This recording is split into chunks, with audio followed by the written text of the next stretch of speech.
I think Ben Simmons yesterday came across as ill-prepared for the press conference.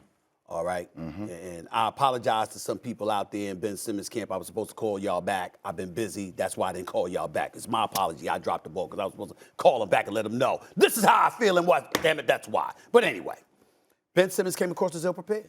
He said he had mental health issues, and in the same graph, he said it wasn't really about that. I had personal issues. Well, that's not the same thing. And because that's not the same thing, you basically said that, you know, and you was talking out of both sides of your mouth.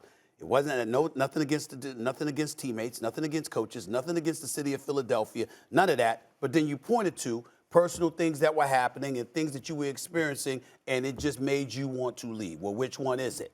So there was some inconsistencies there, particularly when you're trying to get your money back, some of the money they kept from you because you weren't playing basketball. So I think on that level, it didn't look great, but I didn't blame him for it. I was just saying, he's a young kid, okay? He hasn't been in this position before. I thought that he came across as ill-prepared, talking out of both sides of his mouth, and more importantly than anything else, I think this is important to say. Mental health is a very, very serious issue in this day and age in our society. We understand that. Now more so than ever, we become more and more enlightened about the issue every single day.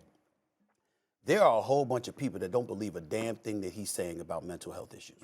Now, people have their opinions. We don't know. We don't know.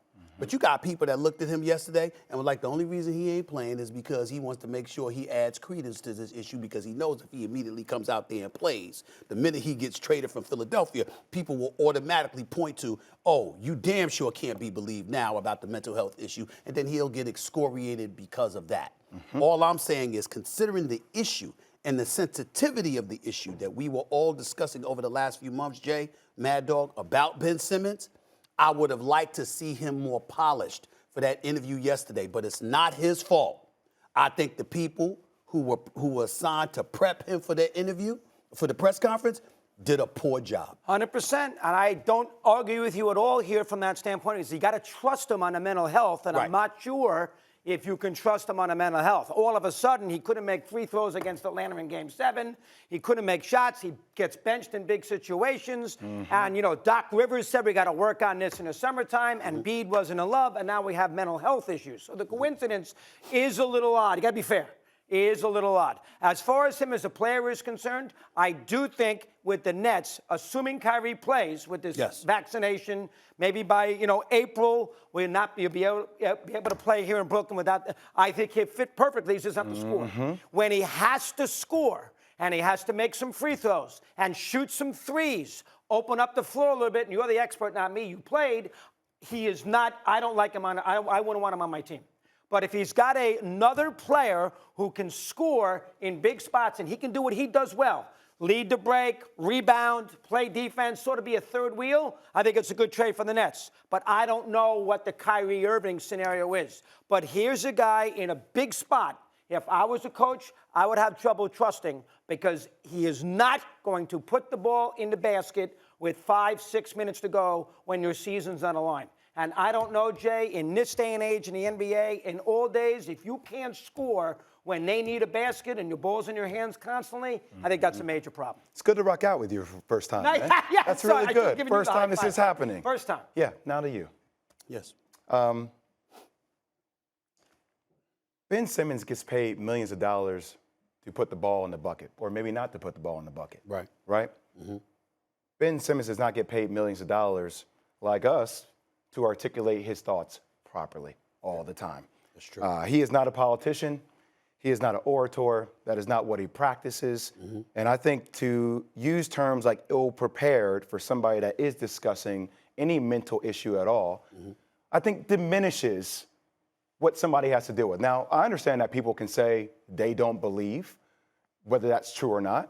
But you know what? It's like, here, I'll give you an example. If Mad Dog were to tear his ACL, I've had a complete knee dislocation. That means I tore every ligament in my leg, in my knee. I wouldn't dare look at Mad Dog and be like, you're complaining about your ACL? For him, in his life, that may be the worst thing that's ever happened to him. I can't diminish that because I've had something more extreme happen to me. So I feel like we have to approach the conversation with Ben Simmons with one key word, grace. I think everybody handles adversity differently. Kobe Bryant may have thrived in a situation like that. Ben Simmons being 25 years young, he may not have thrived. And I'll give you an example, because I understand a little bit of the scenario without divulging too much. Sure. Everybody has different work environment issues. I think some people, how they handle Stephen A., when somebody looks at you and they say something to your face, but then they go behind your back and they feel like you may get backstabbed, everybody handles that differently. Sure. Because it almost seemed intentional that Ben Simmons did not shoot the ball in these games. It almost seemed a little bit intentional. Okay. Now, I will tell you how much Ben Simmons loves hoops, and this, to me, allows me to understand how I think it's something a little bit deeper than people are trying to say it's just a surface thing because he just doesn't want to be there. Ben Simmons loves his country. Now, KD destroyed Milwaukee, even though they lost, then went on to go play USA basketball, right? Got them to become champs, did extremely well. Ben Simmons didn't go play for Team Australia.